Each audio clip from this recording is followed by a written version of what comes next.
Hey, it's Conrad Thompson, and we are live at myworldpod.com, exclusively here on YouTube. And we appreciate you joining us here for a fun conversation today.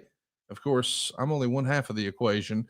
The main event is here. The Hall of Famer himself, the greatest professional wrestler of all time, your friend and mine, Double J, Jeff Jarrett. Jeff, how are you, man?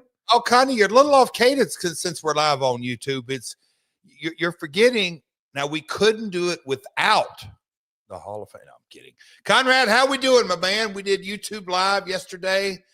Now we're going to kick things off. We have a lot going on in my world these days, and I guess the wrestling world. But, Conrad, I feel like I've talked to you more in the last 3 or 4 days than usual. Got some things on the cooker, don't we? But excited about today's topic. We're going to be talking, it was the lead in to our Monday night back in the TNA days, but what is it? TNA Genesis 2010 is kind of what we're looking at. But this is going to be a fun topic. Flair and Hogan and Hardy and six-sided ring and four-sided ring and Mercy, the Nasty Boys. Man, I could just go on and on, but what do you want to kick things off for? Because in the world of professional wrestling, we got a little bit of government talk. We got a little bit of there's a guy that switched his eel. I don't know, man. Where do you want to dive off into on this beautiful, beautiful Tuesday morning in Hendersonville, Tennessee? Did you have a chance to catch Monday Night Raw last night, Jeff? You know who lives in my house, right? Don't you? We got Karen. You're talking about Karen. I know Karen is a huge Jey Uso fan, so I'm sure she was watching to see if he was there. Was there somebody else in the house I missed? Oh, Jarrett. I thought Jarrett was playing ball. She's down at college. If Cody knew that you left him till third, he would be pissed. My man, Code Dog, of course he had it on. He loves his wrestling, and he was. We got to mention GCW here in a minute because we like to cover all things wrestling, but. Cody, what do you want to talk about first, Jeff? You've teased 38 things. Let's just go on one you like first. Okay, you ask about Raw. Did I have it on? If Cody's in the house, you better believe it. And now that it's on Netflix, hey, Dad, will you show me how to do this? He's got it, though. But, yes, so I'm answering your question. I won't tell you how to build the watch. I'll just tell you what time it is. Yes, Conrad, Raw was on in my house last night. What'd you think of the CM Punk promo? The internet was going nuts about Punk calling out The Rock and Punk calling out Cena. I saw lots of people saying that, this was his modern pipe bomb. I love the bit where every time he and Seth Rollins saw each other, they fought. I saw someone said, boy, this feels like Peter Griffin and the chicken from Family Guy. I thought it was really fun. I do think there is going to be a big reveal in this Rock story. But I really enjoyed the promo. I enjoyed the skit. I enjoyed the segment. And what's interesting is when you have a big show like they did on Saturday, it's how do you follow it up? And to follow it up with a Punk promo like that had everybody talking, man, that was pretty cool to see. And this has the potential to sound so jaded. So I want to be careful how I articulate this, but 38 years actively in the business, but the Monday night car rides and having a hot show and hearing the stories. And this is where it sounds jaded. Oh, it's wrestling 101. When you have a elimination chamber, when you have a big show, a big moment, you better make sure that you pour the gas on because you got to get to the next big, in this case, not pay-per-view, premium live event. So seeing Punk cut that promo and the wordsmithing of it and it's for lack of a better word, Conrad, it is how it's done to people go away from that and say, oh man, that was real. Yeah. There were some comments in there and that's where the beauty of this business. So it is professional wrestling. Maybe I should say at its finest when you have that kind of in-depth, emotionally charged promo, and it never gets old. And it's plugging the players and But yes, Phil Brooks tore the house down with his promo, no doubt. It's interesting to me too to think about what that means for WWE because respectfully, once upon a time, the entire promotion felt like it was built around Hulk Hogan and then later around Stone Cold and then later around John Cena. But this time a year ago, a lot of the negative Nancy's on the Bird app were saying, "Oh yeah, but what about Cody once he wins the belt? Now what? Once he finishes the story, now what? He's nothing without Roman Reigns and the bloodline." And it's like they haven't even had Roman or the bloodline around. And I'm not saying he's going to miss WrestleMania, but at this point, the doggone thing has so much interest without it. It just shows you how many characters they've really developed that have connected with the audience. I mean, this is a pretty rarefied air where the guy who's sort of been the franchise for the last several years, he's not really even in the conversation right now as we build for WrestleMania. That's a blessing for a promotion, is it not? Well, and Conrad, this is where I feel like some of these words that I'm saying could feel jaded, but we live in a day and age that just because social media said, and you just go, no, no, the statements you made last year about, Cody's not going to be anything with the bloodline. No, that was wrong. Yes. I mean, and we could go back from that and, whatever it is, it's just like the art of professional wrestling, and the online audience likes to chatter. I get that. They're emotionally charged. I don't want that to ever end. I want them talking about it. About, as we say, the worst thing is nothing's being said. But for the most part, a lot of folks online don't have the experience and like to, they just don't know. What they don't know, they really don't know. We run into it every day in our work lives. No, you don't have the experience. Unfortunately, you think you know how it's done. You don't, pal. You just don't. You don't have the experience. So, yep, the depth of the roster, but also, Conrad, the opportunities. I just think when you're sitting back and crafting stories in professional wrestling, you have to be nimble and know, okay, there's maybe an injury here or that, or no, we need to pivot here and make things fresh. Because when Paul Heyman and this bloodline, when they do figure out their place on Mania, what's it going to do? Oh my God, it's going to make the card feel even bigger. Because how many main events has Roman got under his belt now? All of them. Yeah, exactly. So it's professional wrestling. It's just fantastic. I mean, this Sunday's AEW pay-per-view, you kind of look at, they were building it. I'm not comparing the two, but it's the magic of wrestling. And I don't say it's magic. It's just kind of blocking and tackling in a lot of circumstances. I just think it's interesting, the follow-up act to one of the biggest moments in wrestling history, one of the biggest turns in wrestling history. We didn't have Cody last night. We didn't have Cena last night. We didn't have Roman last night. We didn't have Rock last night.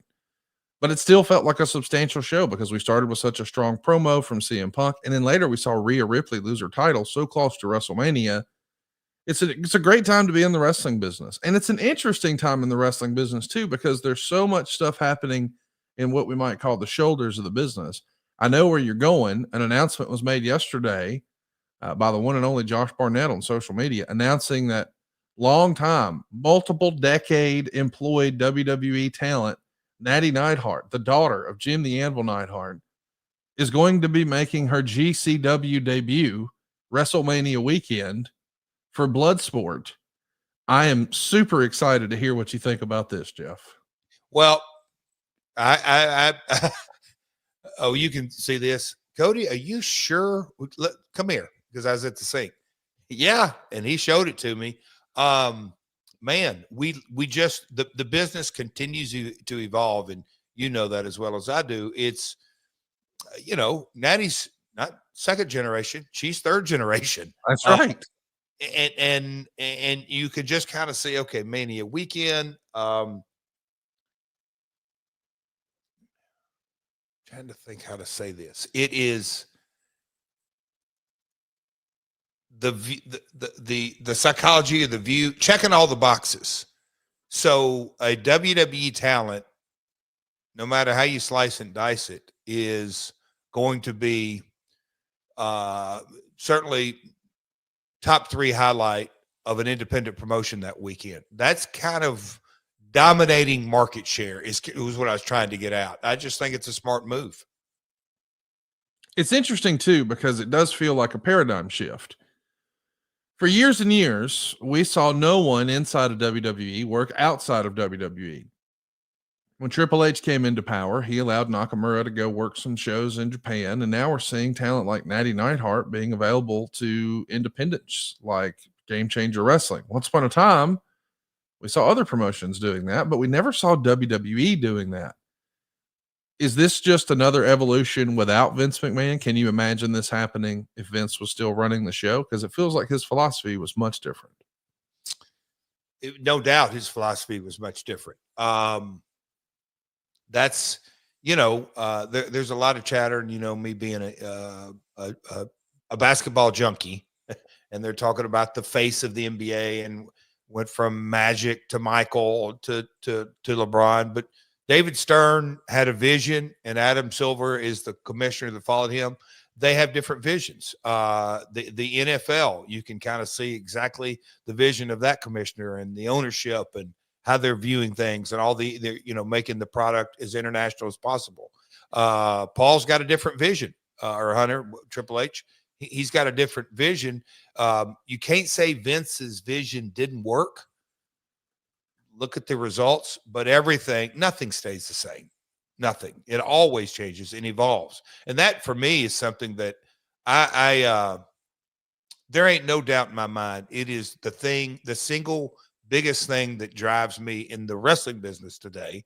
And look, I've got my hands in baseball and gaming and all kinds of stuff. But as far as wrestling goes, outside the ring, and I love still getting the opportunity to perform inside the ring, but outside the ring is, for me, what really charges me is the fundamentals of the business that they're not going to change. How we arrive, whether it's distribution or marketing or whatever it may be, is going to be radically different. And that's what I always kind of scratch my head and saying, how are we going to get there differently? Because it's not going to be done the same way that it was done 5 years ago. In some cases, not even the way it was done last year. And so when you see Natty and GCW, okay, that's capitalizing on market share for the weekend, and they dominate. They really do. Jeff, you're speaking my language. You're talking about what was working 5 years ago might not be working now. You've got to adjust. And that's what I did with my guys at Envision Marketing. I want you to go right now, if you're a small business owner, and check out conradsguy.com. I believe in this so much, I've put my name on it. Once upon a time, I started advertising my mortgage company pretty heavily here in Alabama and Tennessee. And we were doing a lot of radio and TV. But as, the world evolved, I realized, hey, there's a newfound opportunity to advertise on streaming stuff. So I'm talking to you, if your company does SEO or pay-per-click or targeted display, or maybe you're looking to have commercials on Hulu or YouTube or even Amazon ads. If your company is doing any of that or wants to, conradsguy.com is like a life hack. Once upon a time, I have to admit, I bought my quote unquote digital from radio and television reps because I already had a great rapport with those salespeople, and they had been very effective at selling me and getting results on radio and television. So why not let them take a stab at digital? That would kind of be like if your kid broke their arm and you ran them down to Jiffy Lube. Well, you fix my car. Can't you fix my kid's arm? It's not the same thing. You got to have somebody who's on top of it. They're changing these algorithms, and there's new technology coming out all the time. The TV reps, the radio reps, the people who are selling you digital, it's like added value. I wasted a boatload of cash giving money about something I didn't understand to people who knew as much or less than I did. I needed a professional. I needed an expert. I needed Eric Nichols at Envision Marketing. Go right now to conradsguy.com. See how he can help you supercharge your business. If you're a small business owner, maybe you've got a plumbing business, a sprinkler business, a landscaping business, a window business. Maybe you're B2B, maybe you're retail, food and beverage, manufacturing, nonprofits, hell, even mortgages. Eric hooked me up. He can do it for you too. Go right now to conradsguy.com. And Jeff, I do want to talk about some wrestling business. But speaking of business, I saw something this morning And you had told me last week, hey, I'm going to have an announcement come out on Tuesday. It came out today. Acclaim, one of my favorite video game manufacturers from the 80s and 90s, is now back in business, and you're on the board. Are you the Forrest Gump of wrestling in my fandom? What's going on, Jeff? How does this happen? You're muted, bud. I'm sorry. I was trying to get me a cup of coffee there. Forrest Gump of wrestling. Now I'm Forrest Gump of gaming. How the hell did no? Man, I am so damn excited about this opportunity. Alex is the CEO, and go through a couple of names, Mark Kaplan. But when the opportunity came about, I didn't know that you were that deep into gaming way back when. But I guess you could say I'm marrying two of my worlds. I've never been the biggest gamer, but the business of gaming I have been fascinated with way back. And look, I've done my Mario and all those different kind of games, but I was attached to a WWF Acclaim game, and then obviously the TNA Midway game, and then my work with WrestleQuest and MegaCat and Acclaim. The pieces of the puzzle kind of came together. They reached out, and I jumped at it, man. I could not be more thrilled to see where this opportunity takes me. The news hit. It's funny how different news hits, and inside the wrestling world and outside the wrestling world got quite a bit of buzz and quite a bit of traction. Hey, man, a lot of chatter. There you go. I appreciate you bringing that up. Did it surprise you? Yeah, I mean, listen, I thought you and I were friends. Hell, we talk about 7 times a day, every day. And not one time on any of these calls did you mention, hey, man, I'm on the board of one of your favorite video game companies now, but don't tell nobody. Like, after all the stuff you and I talk about, that doesn't come up. You rascal, you. Come on. What are you doing? What else are you holding out on me? You starting something else that I need to know about? Just tell us now. Shh. Other parts. You know what? Matter of fact, let me just call you on the carpet. I got you live right here. There's rumor and innuendo that you and our man Jamie, you guys have been booking up something for Quincy. And I think, if I have this right, because you don't even know I've got this. I got a little video footage to show you how in the loop I am, Jeff. Stop it.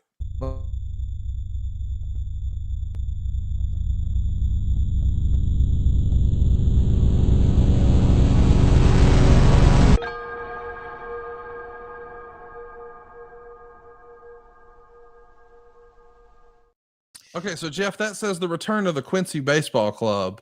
Now, me being an old country boy from Alabama, that almost sounds like you're starting a second baseball team. I just want to understand. Stop. No, I'm being serious. You've got a gaming initiative. I mean, I know all about Moonsault Digital. Now you've got another gaming opportunity with Acclaimed, and you've already got this. And by the way, I just realized you personally broke up the Acclaim tag team, and now you run the Acclaim. What's going on? What kind of witchcraft are you doing? Is this another baseball team, Jeff? What can you tell us? Yeah, I'll tell you. Springfield Lucky Horseshoes is the Golden Rule Entertainment's parent company, and the opportunity came up at the end of last season. Quincy Baseball, their operation moved south for a season, and man, the cards fell in place, and Golden Rule, we acquired it, and we're taking it back to Quincy, Illinois. Great facilities, actually above that, a great community. So we've got big announcements right now. The name of the team, we're just calling it the Quincy Baseball Club, but we're going to be doing quite the reveal on March 21st. So doing a little countdown, lots of buzz in the local market, but me, Conrad, I'm not the gamer, but I love the business of gaming.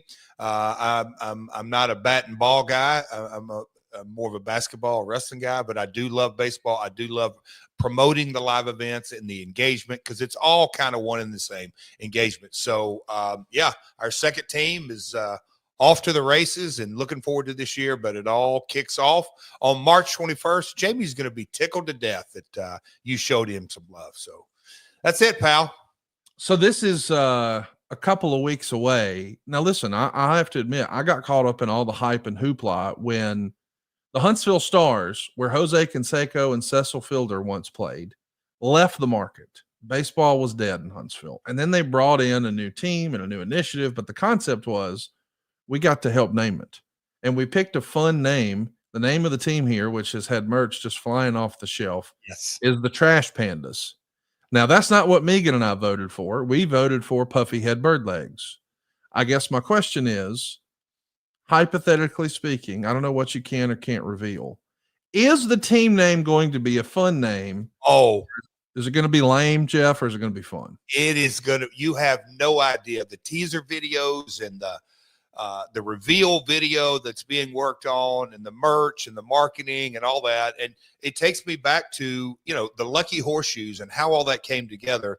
Springfield, Illinois, home of Abe Lincoln and the penny and Abe's, his image is on a penny and the Lucky Penny. And so, Lucky goes with Abe, and we had all kind of, massive fan feedback. Put that brand together. And the horseshoe, Conrad, you would probably think that, the horseshoe, that's what goes on horses' feet and all that kind of stuff. Well, in this case, I don't even know if you recall what the horseshoe means to Central Illinois. The horseshoe is a sandwich, a horseshoe sandwich. It's a piece of Texas toast with a patty, any kind of meat on it, and then fries on top, and then cheese sauce. Right up your alley, pal. I can assure you, a horseshoe sandwich. And my man David Silva, he comes into town in Springfield, and he has a double horseshoe sandwich. Oh, but no, that's what the Springfield Lucky Horseshoes is. And so this merch, we sold it in all 50 states, 3 or 4 countries in the first month, and we're going to be doing the same. You're going to love it. I think you will really like. And when we reveal in the background of how the brand came to be, it is all about the Quincy market. So that's what's really cool. It'll be their team, no doubt, the fans' team. Well, we got to stay tuned for that. But let's talk a little more wrestling, because there's some more news. I can't believe this is real. But and again, you and I talk 7 times a day, but it doesn't come up that you're going to be hosting a big time movie premiere that a friend of ours is the executive producer on. You're 2 hours from me. You don't even say, "Hey man, I know you like movies. I don't. I'm an asshole. I've never even seen Godfather, but I know you're a movie guy. Why don't you and the missus come on up and get a sneak peek? You can sit with Karen and I, and I'll let you take me out to dinner and buy me, 4 entrees at the Chop House." I would have done it, Jeff, but I didn't get an invite at all. And I found out from a freaking comedian named Derek Zoo that you're going to be there. And I'm like, wait, what? How do you get, first of all, I thought you and JR hated each other. What's going on? How are you hosting his movie premiere? Hold on, Conrad. So that took place last Thursday. So you've missed your invite. You have missed it, but man, that's what I'm saying. You didn't invite me. It already happened. Like, why not? Why wouldn't you call me? You knew I would be into that. Hey, I picked up my phone. The text didn't hit send. Sometimes up in my office, how the Wi-Fi goes crazy. I had my phone on Wi-Fi, and when I went to hit send, it must not have gone through, because there's no way. Because you know who else was there? Our old pal, Mick Foley. Yep. Mickey James, Camille, the whole crew. Hey, Conrad, does Karen look elated to be there? Because she is. That is Cobra Kai and Karate Kid and all this. We had a blast. But the movie, Conrad, I kid you not, you hit the nail on the head. I'm not the biggest movie buff. This movie, and Karen, she literally said, "Jeff, you've got to host a Q&A after this. Don't you dare fall asleep during this movie." I said, "Don't you?" She said, "I'm not buying it." So she kept looking at me, but there was no chance. The movie, Conrad, fascinating. Absolutely. And it's Hollywood up and all that, but knowing all the pieces of the puzzle, and they shot all the movie in Louisville. Jim Cornette's in it. Walton Goggins, who's one of my absolute favorites, he's in it. The guy from Karate Kid is in it. Yes, Martin. There's so many wrestlers in it. This is awesome. Like, I wanted to be there. I've already got tickets bought at my theater here on Saturday. I've got to go to a funeral on Friday, but on Saturday I'm going. But I bought Friday tickets, and I'm not going to be. What's that? You going? Yeah. So I won't. Well, hey. No, I know the story. I know you will love it. You will absolutely. Me and Karen, multiple times during the movie, She goes, "You're enjoying this." I said, "I freaking love it." I said, "This is it's just a very well done, engaging. The girl who played Mildred, obviously she's an actress. She worked her. You could tell she worked her ass off and took the bumps but that's kind of the wrestling mindset on it. But man, it's just well done. There's cameos of bits and pieces, and then when I saw the Seelbach Hotel, which is the nicest hotel in all Louisville, I've had a couple of business meetings there through the years. When I saw that, we've talked about it a bunch. Let's just roll the trailer. Let's just do it. Well, then. Oh, honey. I had a bad dream. Only dreams that we make come true are real. We're gonna wish away all those bad thoughts. 1, 2, 3. I promise you, my son, our lives together will be special. Where's your little boy's father, anyway? Mister, I ain't gonna marry no circus freak. He done let me over this. Billy Wolf! I'm really curious to see what you can do with her. You barely know him. He's the only man that's ever believed in my dream. We got a job to do tonight. You go out there and you wrestle your heart out.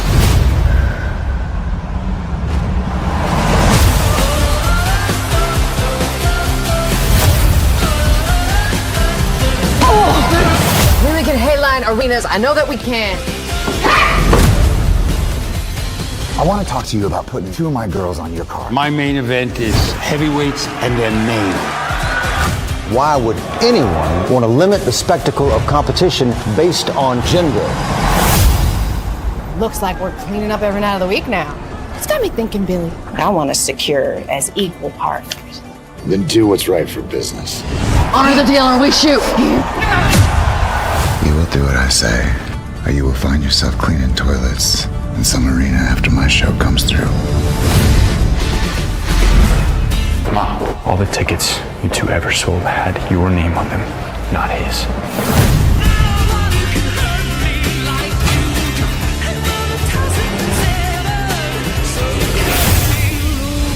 Mr. McMahon, how can I get a guarantee that my ladies can wrestle in the state of New York? Let's show them how we do it in the South.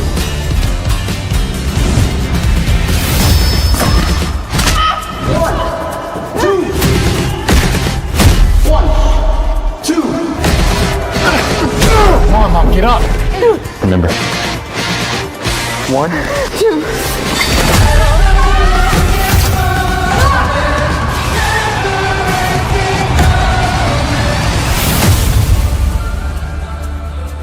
I'm actually the highest paid female athlete.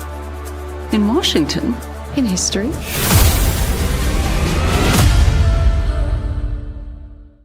There you go, boys and girls. Get your tickets now. It's opening this Friday in theaters everywhere. I'm going to be there on Saturday. Jeff, it's got to be a good movie for you to go and for you to put it over, knowing what deep-seated, long history of hatred you have with JR and all that personal animosity. I mean, you guys don't even share a dressing room in AEW. I don't know how many people know that. But as much as you two hate each other's guts, just at the core of your being, for you to go and support his movie like this, it must have been a damn good movie. And if you're a wrestling fan listening to this, I want to encourage you to go support this. Yeah. We got the Von Erich movie a few years ago, and now we've got this one. If these movies are successful, there will be more opportunities for there to be more content about wrestling produced in the future. If it flops, which it won't, but if it doesn't meet expectations or exceed expectations, maybe it's lukewarm, the interest moving forward. I hope it's a huge hit. I hope we see more movies made like this because there's so much storytelling opportunity in the history of wrestling, right, Jeff? Human interest story. If you don't like wrestling, there is a very good chance that may be a bonus. I say that with all due respect to the wrestling fans of the world. I'm right there in the middle of you. But if you don't like wrestling or don't like new wrestling, I mean, like Conrad, the Jack Pfeffer characters, that guy you referenced, I love him. I heard legendary stories about that guy. And, there was, from the territory promoters, there was all this negative that he exposed the business and this and that. And there's kind of a legendary story that Pfeffer wasn't afraid of Nick Goulas, wasn't afraid of Roy Welch and this and that, but he was deathly afraid of Chris Taney. of Teeny, which I love. Great, which is a great story. But yeah, man, it's a hell of a movie. Good story.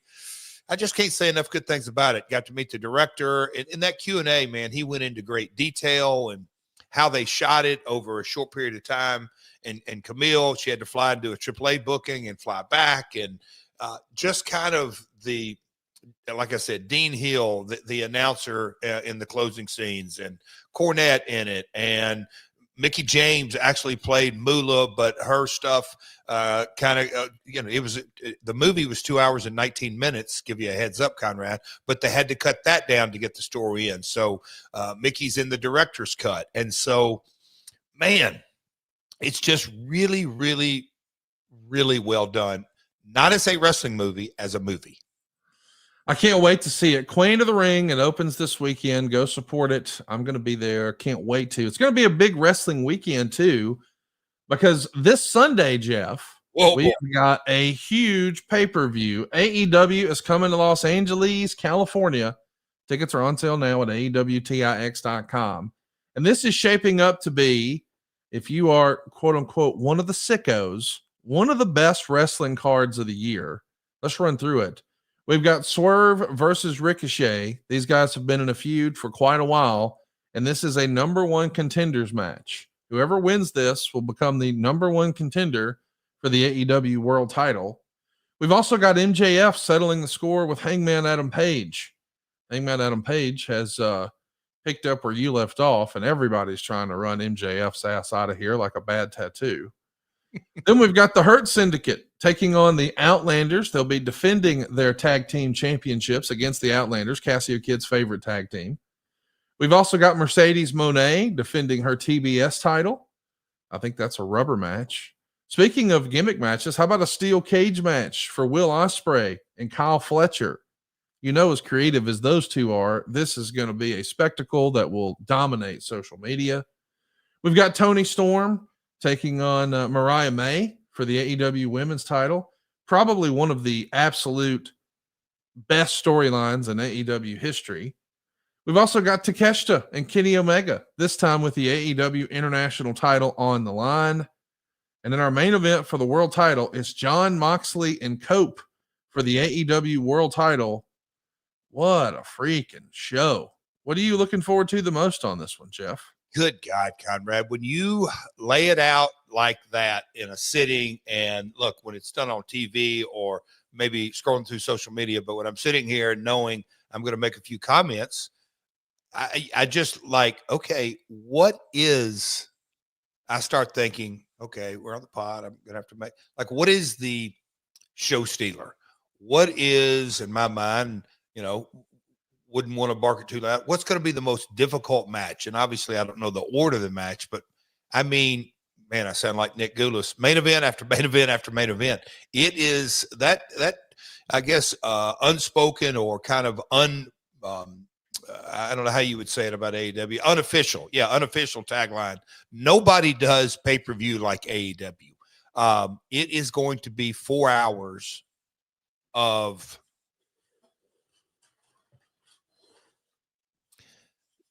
banger. It doesn't do the right. I mean, it's really going to be, shouldn't use the word nonstop, but it really is. It's going to be 4 hours of nonstop action. It's total nonstop action is what we can expect. But it is. But the thing was, I watch, like, I want to watch Kenny. I just think his storytelling, once the bell starts and you mentioned Will and Kyle, but I'm personally attached to it on a distant level. I think Hangman and MJF have their work cut out because of the build they've had. I have a feeling one, if not both of those guys, are going to walk away from this match very banged up. Not a little banged up, very banged up. It's going to be super physical. I know both those guys, they're going to do what they have to do to get as much of the spotlight as they possibly can. Hell of a card. A hell of a card. Tickets on sale now, AEWTIX.com. Be there in person. I might actually make the last minute trip out to see this one, Jeff. Okay, come on. I got a call later today and one tomorrow, and depending on how those go, I I may actually try to slide out there. We'll see what happens. Coach Rosie's going to be in the house. Him and his son will be attending. Ash Perez is with us live and says he's got a hot take. Toni Storm versus Mariah May needs to main event. What do you think about that? I mean, do you think we're at a I mean, it is one of the best storylines of AEW history. Fans are engaged with it, but it does feel like it is more tradition that the AEW world title, the men's world title, would be the main event spot. Do you think there's a chance that Toni Storm and Mariah May go on last? And is that a blessing and a curse when a card is stacked like this? I mean, I think it would do. Yeah, I think it'd do the match a disservice to put it on last. Okay. I think the story, without question, and like you said, one of the best stories in recent AEW history, no doubt about that. But my wisdom as an executive producer tells me that you better have story, you better have athleticism, and you better have star appeal and have the ability to cut your match short or go long if you're going on last. I would not want to put that match in that position for a number of reasons, but I don't think anybody on the planet would say, yeah, Mariah and Toni, they're better athletes than Kyle and Will. I just don't think you're going to say, oh, they're better athletes than Takeshita and Omega.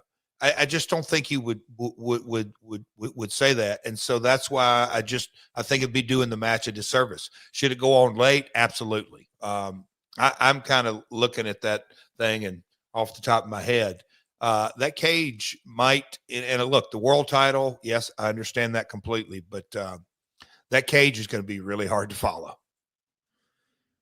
It is interesting because I don't think a lot of us think like you do. I mean, you think like a wrestler. I want to ask, when you are laying out all these different cards, all these different matches that are on this card, if you were able to make the call, what would go on last? Now, you thinking like a wrestler or thinking like a promoter? I'm asking you as a promoter, the guy who's had to ultimately make the calls, like what would you open the show with and what would you close the show with? Because from what I understand, and what the hell do I know, the two most important spots on the card are let's get them hot and then let's send them home happy. So if we're talking about sort of the bookends of the show being the most important, I know in traditional television, we say, oh, it's the crossover. So the start of the show, the crossover, and the end of the show. But on a pay-per-view, I always hear it's sort of the shoulders. What would you start with? What would you finish with, Jeff? I think look, and Dave, you don't have all the matches in one big graphic because I don't want to forget anything. But I'll do my best recollection. I think off the top of my head, Conrad, you're putting me on the spot. I don't think you can go wrong by putting the cage match on first, as I kind of think through it. That makes total sense because you do have to get the apparatus set up, and once it's out of the way, I could see that. So what goes on last? Does Moxley and Cope go on last? If you're going from an episodic nature week after week, dynamite collision, if you're going to, let them pull the cart, the world title, the top, I don't think you really have a choice other than, you got a number one contenders match on there. You've got Takeshita's belt, you got a bunch of title matches, all that. If you're the AEW world title, which I firmly believe sits on top, you got to put that on last. When I look at the card, it does look like a pretty stacked card, but there is one thing that I want to bring up. Hypothetically, I have no inside information. I don't know what the hell's going to happen. I'm going to be watching on pay-per-view or in person, but the Outlanders have to be the big underdog heading in against the Hurt Syndicate. Outrunners. When I say, I'm sorry, yeah, Outrunners. My apologies. The Outrunners, if they somehow pull up an upset victory here, would that be one of the craziest pops? I mean, it feels like it would be a major upset, but one that immediately makes them stars. The groundswell, and look, they're Conrad, this is right up your alley. If there's one thing that if you're describing to a Laps fan or network executive or somebody who's never watched wrestling, what would you say about the Outrunners? They're selling nostalgia. Yes. That is and in a obviously entertaining and over the top way, but in a really feel good way. Self-deprecating. They're leaning into it. There's all the kind of positives. So I say that to say that, yeah, it'd be a huge pop. I don't even know if you asked me a question. Wouldn't it be an upset? Yes, all this. I think there is a title chase for those guys. Oh, man. I've had so many things run through my head. And, you know, you can get cameos from legends of past, if you will. You can draw analogies. You can have all kinds of things. That, let me say this. Yeah, it'd be a great moment, but I think there's an even bigger moment if you really build this out, because the momentum behind them has happened all organically. And that's something that you just can't duplicate or fabricate. Those guys have worked their ass off and they've really got some momentum. I hope they keep it rolling. All I can think is just how marketable those guys would be. Like, can you imagine how great it would be if you had the Outrunners as a sponsor for Mando? Well, you know something, dude? Back in 1985, Ricky and Robert were stinking a little under the pits, and I said, buddy, you need the whole body deodorant for Mando. Show the graphics, Silva. I'm selling shit if you'll just help me out. Because whole body deodorant is safe to use anywhere on your body, dude. Your pits, your balls, your thigh folds, your belly buttons, your butt cracks, and your feet. It's created by a doctor who saw firsthand how normal BO was being misdiagnosed and mistreated. It's been clinically proven to block odor all day and control odor for up to 72 hours. And it comes in a variety of options. You got solid stick deodorant, which is formulated and powered by mandelic acid, and it's going to stop odor before it starts. Then you've got the spray deodorant. It's aluminum free, and it's ideal for those hard to reach places. All the products are baking soda free and paraben free, and you can choose from a variety of fresh scents like bourbon leather, clover woods, Mount Fuji, or even Pro Sport. It's been clinically proven to control odor better than just a shower with soap alone. And if you're ready to try America's #1 whole body formula right now, go check them out at Walmart, Target, or other retailers across the country. But for the best deals on the best whole body deodorant on the market, go to shopmando.com. Mando starter pack is at shopmando.com, and it's perfect for new customers. It comes with that solid stick deodorant. You get a cream tube deodorant. You get 2 free products of your choice. I like the mini body wash and the deodorant wipes. You even get free shipping. And as a special offer for our listeners, new customers can get $5 off a starter pack with our exclusive code. That's like 40% off your starter pack when you use the code MyWorld at shopmando.com. That's shopmando.com. Please support our show and tell them we sent you. You'll smell fresher, you'll stay drier, and you'll boost your confidence from head to toe with Mando. Jeff, just be honest with us. Come on. How often do you take these Mando wipes right here and just run them around the tip of your gimmick, the tip of your guitar? You get down there on the bottom of the bass fiddle. Like, this is a go-to product for you, is it not?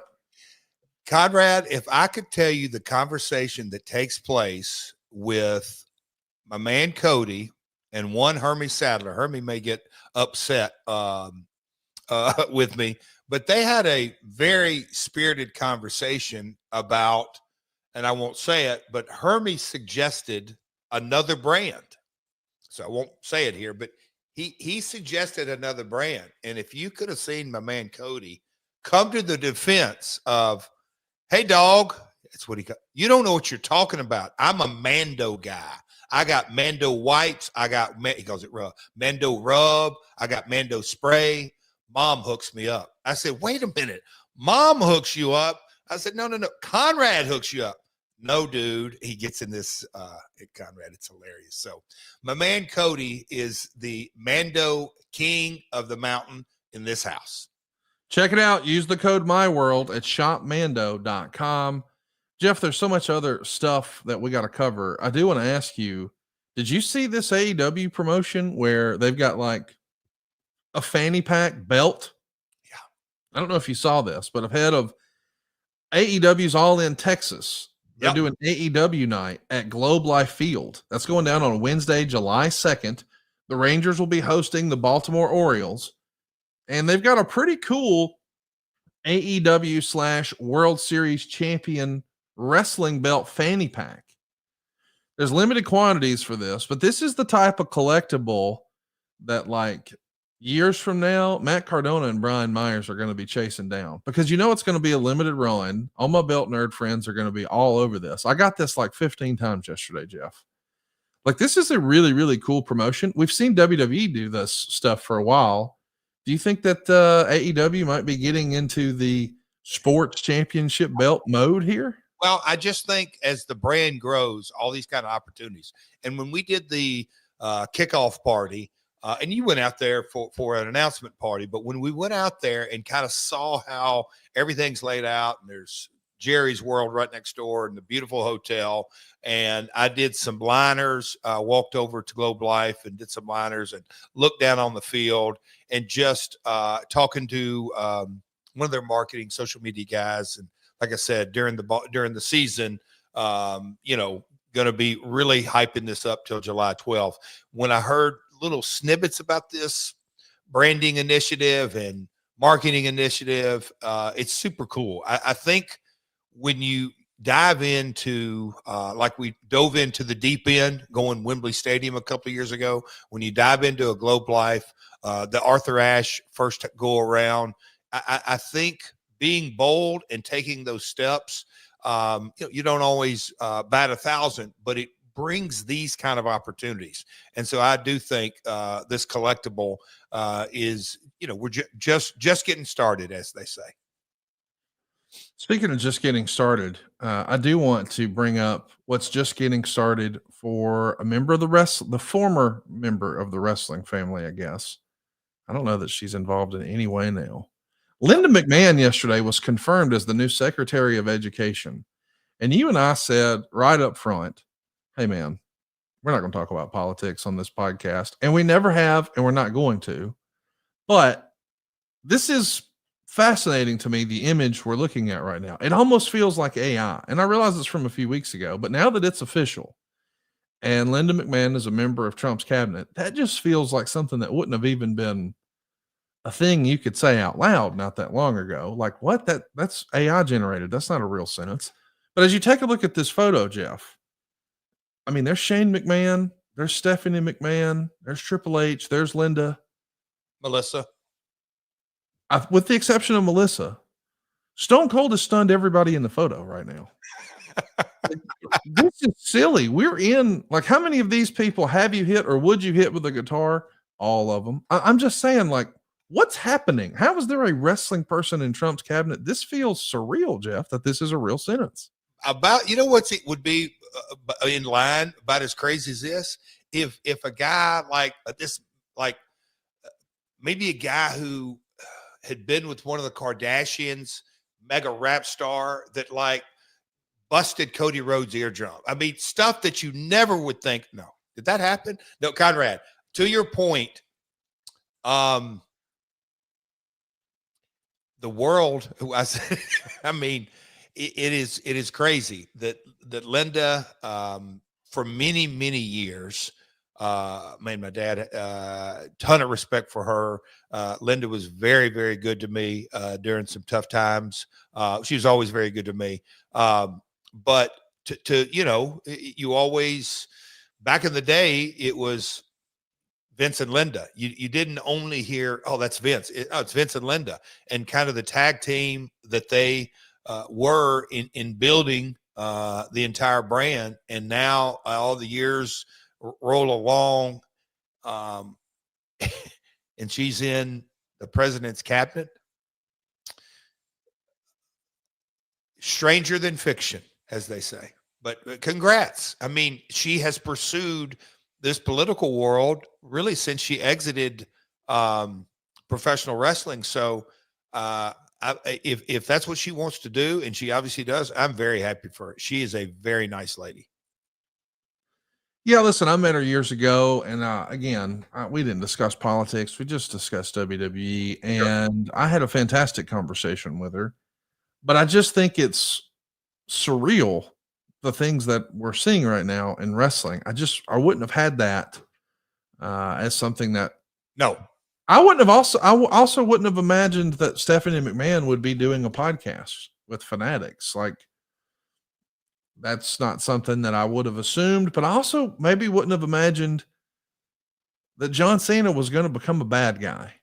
And I do want to ask you about that. And I want to break down specifically like the chemistry of a great heel turn. But before we do that, we've got some late breaking news. As you and I are recording on Tuesday morning. I love when you do this. I'll get aside. Folks, Okay. I'm hearing this real time like everybody else is, because me and Conrad have done this podcast for a couple of years. He's an incredible multitasker. I often comment to Karen and like, that son of a bitch, I'll be talking in mid-sentence. He comes up and said, yeah, Jeff, that's an 84. This happened and that. I mean, he gets real-time information, and then he'll be out on a mortgage or he'll be out on this. And often he'll say, hey, Jeff, during the podcast, did you know this happened? Well, hell no, I didn't know it would happen. I'm concentrating on talking to you. So bring it on, pal. What happened? There's just been an announcement that Natty Neidhart is going to be a part of the Crockett Cup for the NWA. So we just started this show not too long ago talking about her appearing in April at a GCW event. And let's remind you, that is a shoulder event for WrestleMania. And this is the same company that 10 years ago would go get a hold on every building they could in the area and squeeze out every other promoter. They didn't want WrestleCon or all of these other shows piggybacking.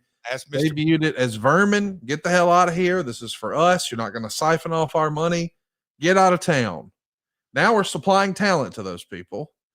Not only that, but the NWA, like, I just didn't have that on my bingo card. A WWE opportunity for them to work with the NWA. What do you make of this, Jeff? Natty Neidhart showing up for the Crockett Cup.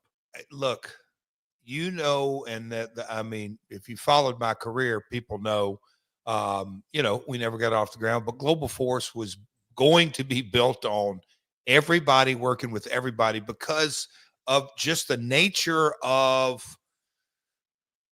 the world. We're all connected. You know, back in the territory days, we had the same match in Nashville, Louisville, and Evansville because nobody knew, you know, there was, 10 or 15 people that might go from town to town. But for the most part, there was just the lack of exchange of information and communication. Now everybody, it knows what we ate for lunch yesterday and the cameras, and, you know, you go into the gym and there's guys that I've known for years. They got their kids in there, and the kids in there working out, and really the kids have the suction cup on the back of their iPhone so they can record their workout. And then when they get done working out, they go to do cardio, not to do cardio, but to post their videos. We're just all connected, Conrad. Good for Billy Corgan. Good for Natty. Good for the business. That's cool. That really is. Shout out to Instagram a wrestling historian who says the Natalia Wrestling Alliance. There you go. Man, the Crockett Cup, that hits me right in my feels. It's all about nostalgia, and that's what our friends over at Magic Spoon get. Magic Spoon makes high protein, zero sugar cereal and treats reinvented from your childhood. Man, it just reminds you of the ones you ate as a kid. And Magic Spoon is also launching a brand new high protein granola. True to the Magic Spoon promise, it's packed with protein and it's so crunchy. The treats from Magic Spoon are crispy, crunchy, airy, and an easy way to get 12 grams of protein on the go. You've heard me talk about mouth-watering flavors like marshmallow, chocolate peanut butter, and dark chocolate. I'm a big fan of the double chocolate. I should also mention that granola, it's brand new from Magic Spoon. And these granola packs have 13 grams of protein and 0 added sugars. And they come in delicious flavors like dark chocolate almond, honey almond, and peanut butter.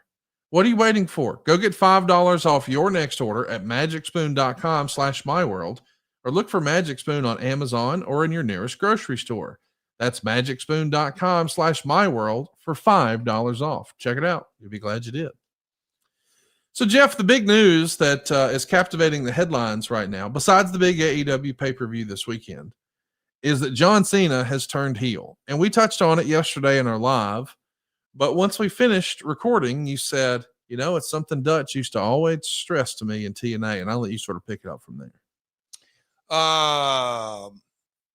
When you're turning a top guy, you've got to think about what does it take away. Yeah. Okay, I'm because you just a second ago you referenced the chemistry of the heel turn and kind of the people in place, and it's we'll call it the water cooler talk. And again, Conrad, that's something that we hadn't quite touched on. I know on our YouTube live yesterday, special on that, we had a blast doing that. We got to do that more often. But did I see on social early this morning John Stewart, who's the one who talked? Anyway, the water cooler talk, I guess what I'm saying is it's everywhere. ESPN's talking about it and just that whole run. But from a creative perspective, and this is what I was sharing with Conrad yesterday as I gathered my thoughts, the one thing that I was taught is that when you pull that trigger on said heel or babyface and he jumps the fence, it has the ability to freshen up the entire roster in almost a magical way. Not just fresh matchups, but alignments and as we'll call it, because it's the example, Cena is a heel, and now he's going to be having interaction. You name it. His interactions with Roman's going to be different. His interactions with Gunther's going to be different. You just have all kind of segments throughout the entire roster. So you have to kind of think through all that. But at the very top of that list is, and look, it is applicable in this set of circumstances because Cena wasn't completely a full-time. But you kind of have to look at, all right, Cena being a babyface and going to heel, while he's the babyface, are there any matchups that we've missed that we should go capitalize on, should go monetize on? Or is it more valuable to do the turn and go down that? There's just, you got to, and Dutch in Puerto Rico, but Dutch, he had Florida examples, Georgia examples. I won't be able to recall them like he could, but he would give different, just how it's a shot in the arm in the business. But when you're done with that initial turn, where you're going with it. And so I just think the big heel turns or babyface turns in history, just how it's really, really done right, supercharged the entire roster. And you can just kind of see quite a few of those pieces of the puzzle already falling into place, hence the Punk promo last night. Do you assume that we're going to see a totally different version of John Cena, like different theme music, different tights, maybe different moves, different catchphrases, because we've heard, hey, hustle, loyalty, disrespect. That might be something they use, or maybe they use break a wish, and instead of make a wish, maybe it's make a nightmare. And there's all these different ideas that we're seeing people float around on social. People are really excited about it. What is, if you had your hands on the reins, what are some things you would be wary of? Like, I think everybody is so excited now. All we've got to do is land the plane, so to speak. The enthusiasm and the excitement about the idea is there. We don't have to manufacture it. But if we're not careful, we could trip up and screw it up. Are there any pitfalls that you've seen, best practices you've learned from watching wrestling and producing wrestling all these years about when a turn goes wrong or it doesn't meet expectations? Well, let me think where to kind of dive off into this. The one thing, look, every case is different. Like in this set of circumstances, it goes without saying, Rock, the final boss, he's the one he's the main character, if you will. Yes, in reality, he's part-time and not really anywhere close to a wrestler at this point. He'll take some bumps and all that. Cena is not only part-time, but announced this is his last year. So at the end of the day, and I'm, look, I obviously don't work there, but I'm putting on my business cap. At the end of the day, they're banking on a massive WrestleMania, but I think what Rock is sprinkling in there, and I said it last night on the YouTube, is that this is ultimately business-wise, yes, it's best for the brand and lifts everything. But man, oh man, you talk about taking Cody, to me, to a completely another level. All he needs, and I don't say all he needs, but you can see him getting a lead in a Hollywood film, like he's getting up into that stratosphere, not just the top babyface. And so couldn't be happier for the guy. But man, I just think the depth of the roster and the way they're navigating things, this is Cody. The brand is going to benefit the most, but I think Cody as an individual by far, because Cena, unless he calls off his retirement tour, which he could, he's exiting. So I don't see this as a long-term heel run. So I don't think he's going to break away too much from what brought him to the dance. I think it's short-term is relative, but they're hammered down to Vegas, no doubt. Think we're going to see some heel Cena merch before WrestleMania, if you had to guess? I'm surprised it's not already out, or is it? Maybe it'll be out by Friday, because you assume we're going to hear from Cody and others. What do you make of the report? Has anything like that ever happened that you can recall, where you have a celebrity, and no matter what your musical taste is, you can just Google Travis Scott and say, that boy's got a following, goodness gracious. Now I'm sure Cody knows him and is very familiar, but I know there's probably not a lot of Travis Scott songs on your iPhone, if I had to guess. But my girls. Yeah, there you go. So they're all familiar. And so he's a big celebrity. He's in the ring with absolute icons. I mean, The Rock, John Cena, and Cody. This is the tippy top of the sports entertainment world as far as, catering and getting attention and courting attention for eyeballs. Travis Scott finds himself in the middle of it. And maybe, I haven't talked to Cody, I don't know. Maybe he gets a little carried away, but the report we're hearing from Dave Meltzer is he blacked Cody's eye and managed to burst his eardrum. Like, do you remember anything like this ever happening with a celebrity taking it too far and actually injuring one of the talent? I am so disappointed in you. All the history that you know. It's, did you ever see the damage Beetlejuice did to me? No, I mean, I know that you whooped Ben Stiller's ass and Beetlejuice and Aaron Coleman. He took all of his arm and tried to ram it. Oh, he punched you in the in the Mando area. Buddy. Okay. No. Okay. My question about Travis Scott is, I'd love to know, did Rock say hit him, or did Cena say, or did he just kind of grab the bull by the horns and say, listen, Mr. Runnels, I'm going to beat the shit out of you here while you're laying down here. Good God. It happens. I can't think of an example out there, but, caught up in the moment, wanted to get engaged. It is what it is. I'm not sure Meltzer's, what's the reality out there? It makes for great social media content. Travis popping the world champ. I'm sure that'll be played that's a meme already. Come on. You know what's amazing to me is I actually watched that segment with Cassio. And as soon as it happened. Live. You watched it live? Yes, live. As soon as it happened, Cassio goes, oh, damn. Dude. And he's laughing. He goes, Travis just jeffed the shit out of Cody. Stop it. And I said, what? And he said, did you not see that? And I said, yeah, that little slap or whatever. He goes, oh no, he jeffed him. And I go, what are you talking about? He jeffed him. He said, do you remember when we had that thing in Dallas a few years ago and we had planned a little skit and Jeff was going to slap me? And I told Jeff foolishly, hey, now make it look good. You ain't got to hold back. And Jeff said, no problem. And he slapped the shit out of me with his ring. And I'm like, yeah. He goes, I think that's what happened. I think they probably said, hey, and you need to punch him. And Cody was like, nah, I'll be fine. not thinking he's not going to have air to move around.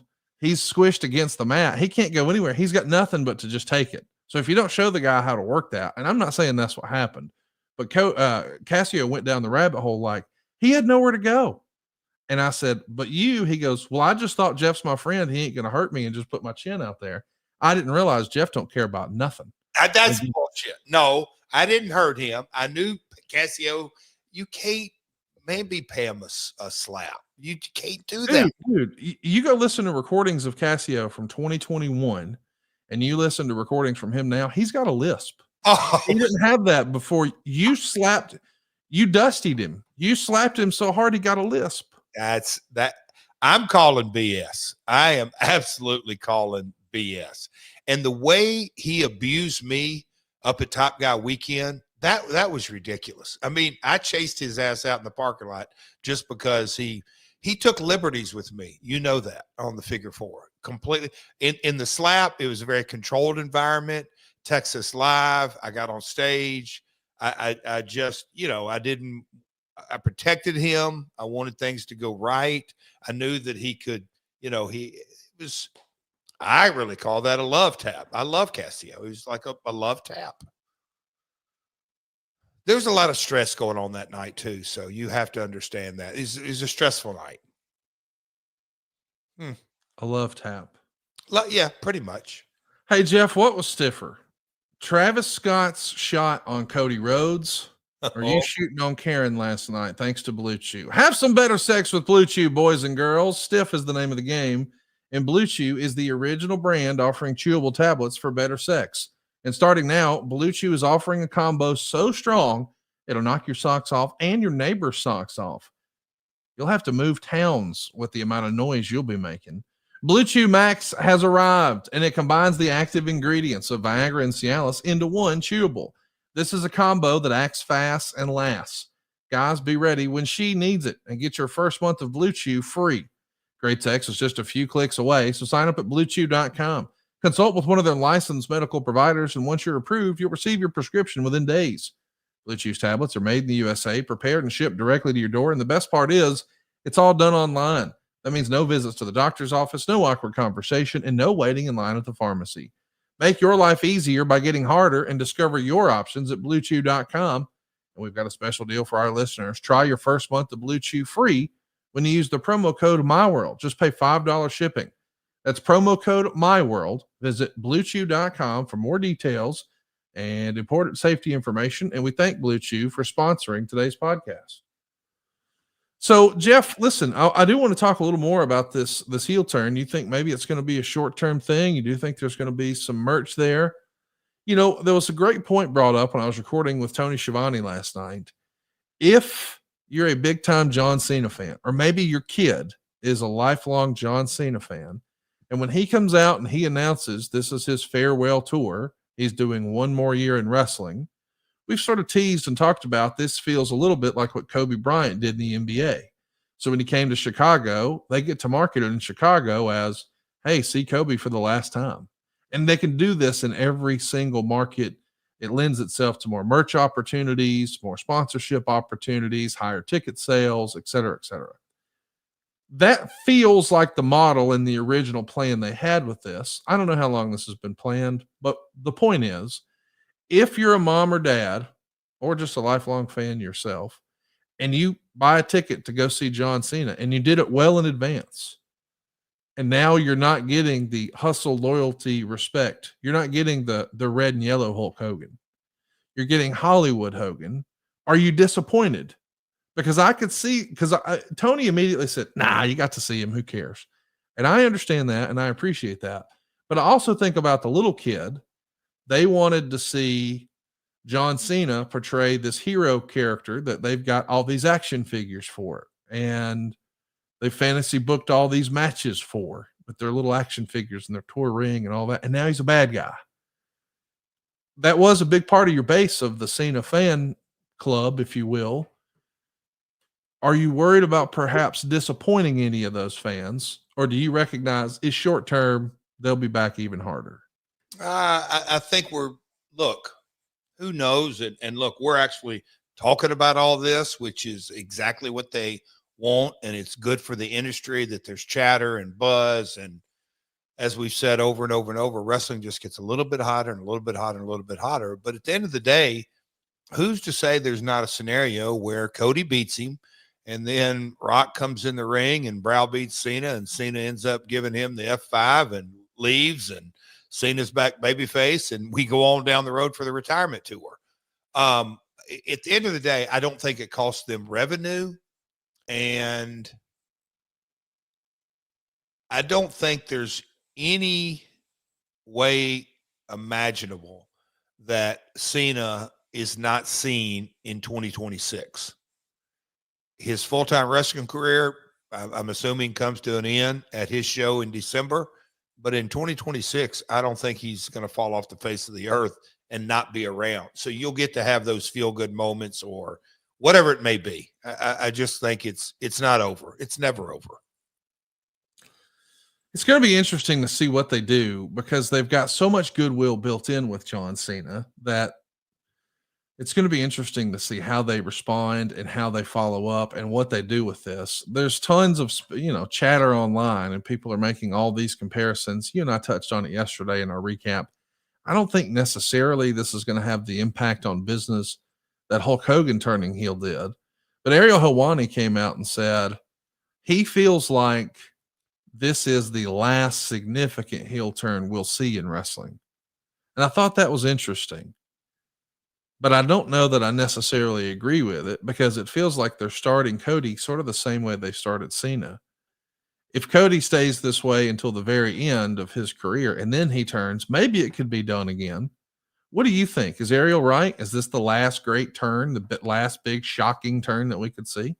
I just think that is, I don't agree with it. All due respect. Now, maybe Ariel is emotionally engaged and he was a young Cena fan and all that. But I think, look, the wrestling business, it always tops itself, and whatever it may be that you have, I'm just trying to think of a quasi young baby face that has the run. I mean, yeah, it'll happen. I think the shocking part of it is what resonates. And we were talking about the way Vince had done things, and he was against this. Like, playing through my mind a couple of times last night when we were talking, imagine if this would have happened in, pick a year, 2019, 18, 19. That would be interesting. Now on his retirement tour, I think it puts a different slant on it, but I don't think this is the last big heel turn. I just don't. When you think about it, turns have been done since there's been, since the beginning of wrestling, whenever that was. Yeah, I just don't think it's the last one by any stretch. Hey, let's do a question here. Go ahead. Yeah, go ahead. No, go ahead. No, I wanted to say, here's how you know wrestling's hot. This made me chuckle. Live here on YouTube, Devin Dowling says, my wife is due in 2.5 weeks, but Monday Night Raw is in MSG next Monday. Do I risk it and go to MSG, which is 6 hours away, or should I stay home just in case? Oh, wrestling is so hot right now, Jeff, that people watching us on YouTube were wondering, is it worth missing the birth of my child to see what they do at Madison Square Garden? Buddy, that's when we know we've set the hook. Well, Devin, let's not be ridiculous here. I mean, you have to absolutely lay everything out, put your priorities in line, know what means to you, what is going to be a lasting memory, things that are irreplaceable. And when you really weigh that out, the baby can wait. Just tell the doctors to slow the roll, give her whatever meds are needed. There's only going to be one Raw at MSG leading into Mania, and Cena and Roman. Devin, I'm a little embarrassed for you to really ask that question. Although I appreciate the engagement, but it's a no-brainer. Raw MSG. Would you agree, Conrad? Dude, here's the thing. Like, there was an extended family member of mine who got married a few years ago, and it was a big to-do. It was a big ceremony. But it just happened to be on the day that my daughter Kansas was graduating high school. And I called that extended family member and broke the news. Hey, I'm sorry, but Kansas is graduating high school that same day. So, and the question was with that pregnant pause, so you're going to try to do both? And I said, honey, I'm just going to get you on the next one. And she hung up. She was not happy. But we're not going to graduate high school more than once. Yeah. And realistically, whatever John Cena and The Rock and Cody are or are not going to do in Madison Square Garden, it's only going to happen once. But thanks to our friends at Blue Chew, you can get you another kid next year. You know what I mean? Just be at that one. Just hit her with the honey. I'll get you on the next one. That'll preach. That'll preach, as they say in the South. That'll preach. There you go, Devin. Look at that comment. Exactly. I could have been in Toronto last week. Thank you, Jeff. Devin, we really appreciate you aligning with our thoughts. Happy Tuesday. Pondwater Dave is with us, and he's got some real sage advice too. Take her with you, and if the baby comes early, the delivery happens at the garden. Duh.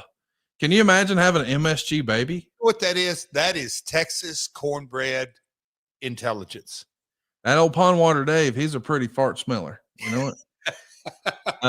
Listen, we're having a lot of fun talking about all the news and notes in wrestling, but a really fun question bubbled up to the top here after we were talking about Queen of the Ring. Ash Perez wants to know if a movie company wanted to do a Jeff Jarrett biopic, what actor would you love to play you in the film? Well, you know what, Ash, in our YouTube audience, I'd love to hear kind of the thoughts, suggestions, because as Conrad stated, I'm not the biggest movie guy.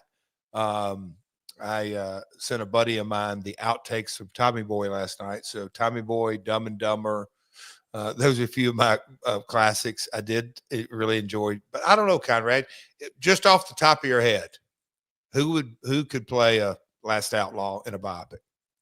I've seen someone suggest before Patrick Sebastian, and he's like a French TV host, so I wasn't familiar with that. Okay. I don't really know, but that is interesting. We're seeing Neil McDonough suggested. We're seeing Matthew McConaughey.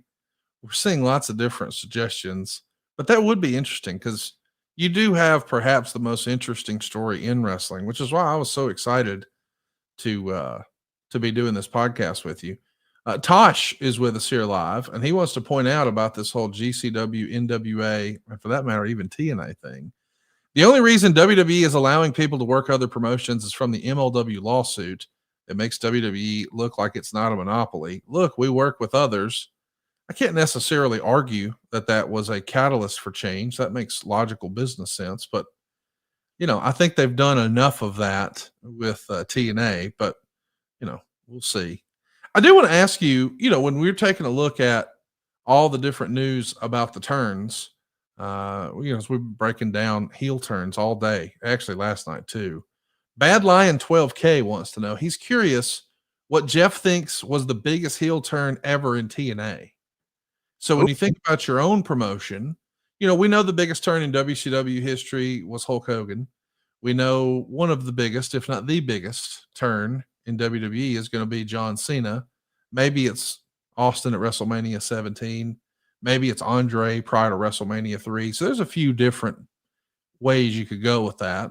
Is there one that stands out above all the rest in TNA with you, Jeff? No, I'd love to hear a little feedback on that because I don't really think, because it wasn't really a turn. Sting being in the main event Mafia, because he was a part of the group and he actually stayed true to his babyface integrity, if you will.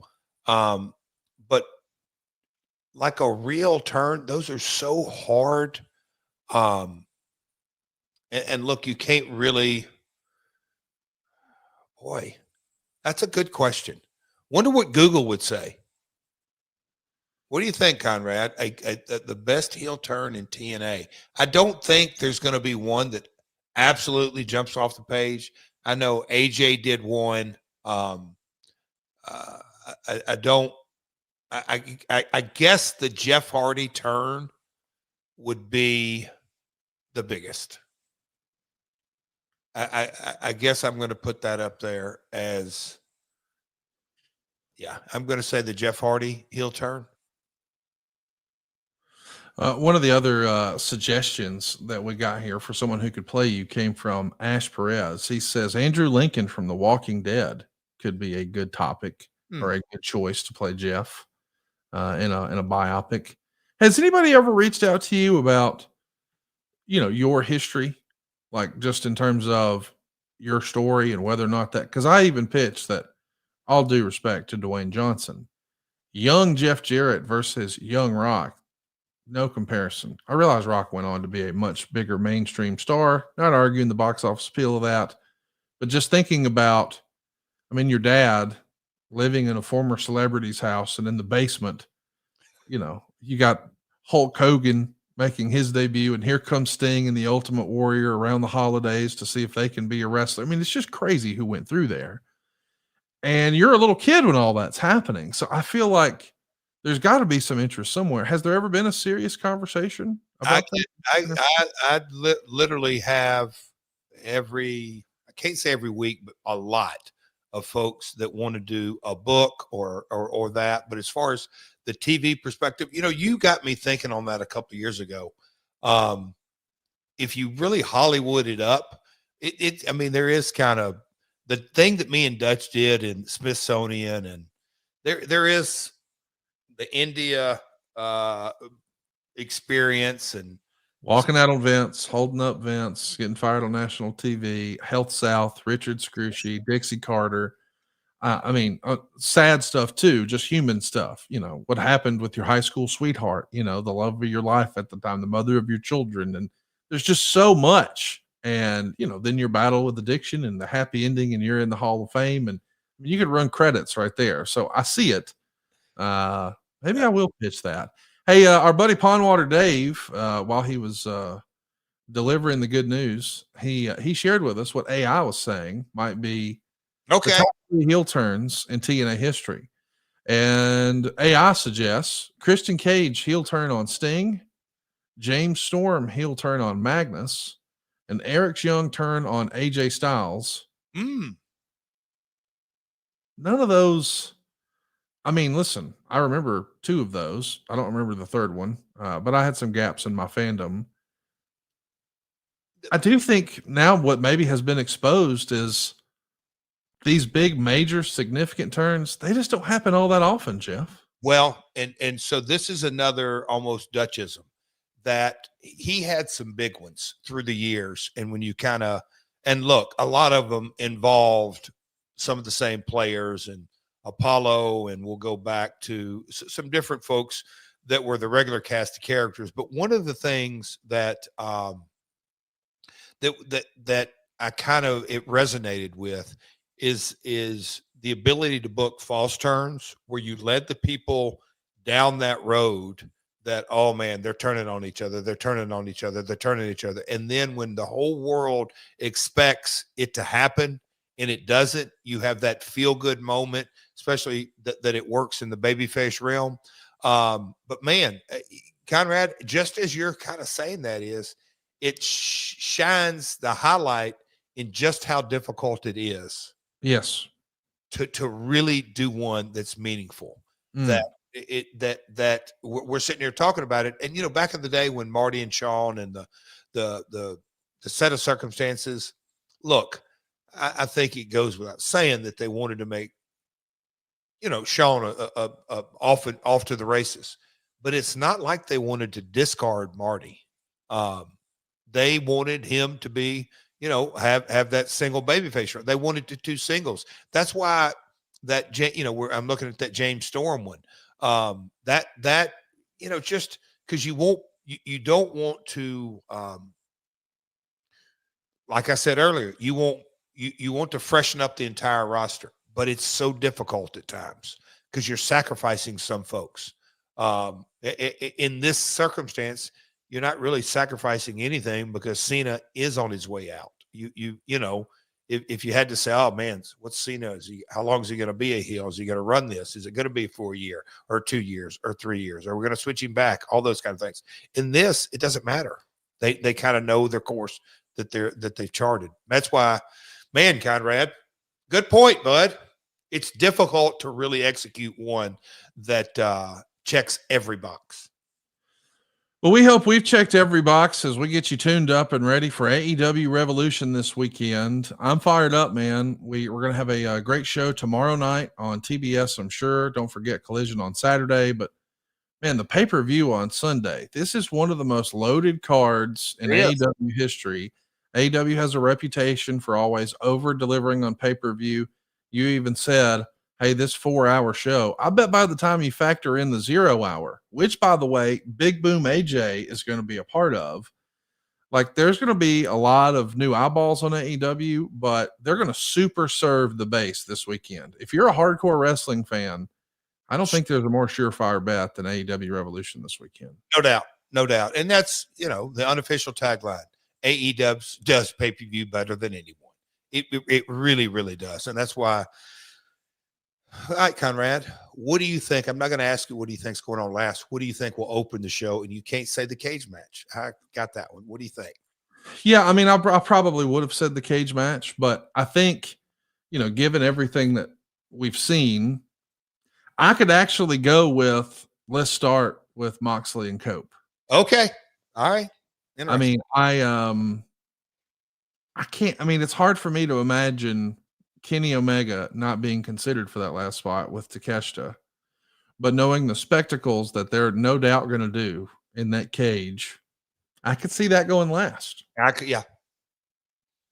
Good. What a great opportunity there is, though, because even a big card like WrestleMania, and I'm not comparing the two, but I'm just saying we know what's going on last. Respectfully, there will be no chatter about it being Jey Uso and Gunther. We know what it is. But with AEW, there's the roster is so stacked as far as these matches. This could go either way. Any of these could be a main event. And we still don't know what we're doing with Roman Reigns at WrestleMania. That's going to be interesting when that reveals itself in the coming weeks, is it not?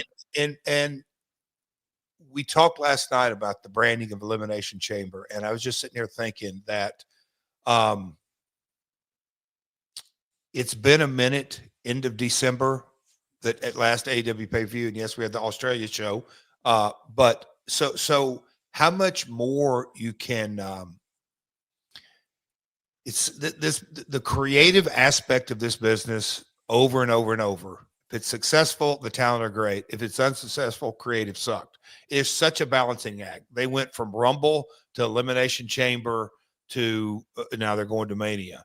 AEW, we're having the opportunity. We had 2 months to build things. This card feels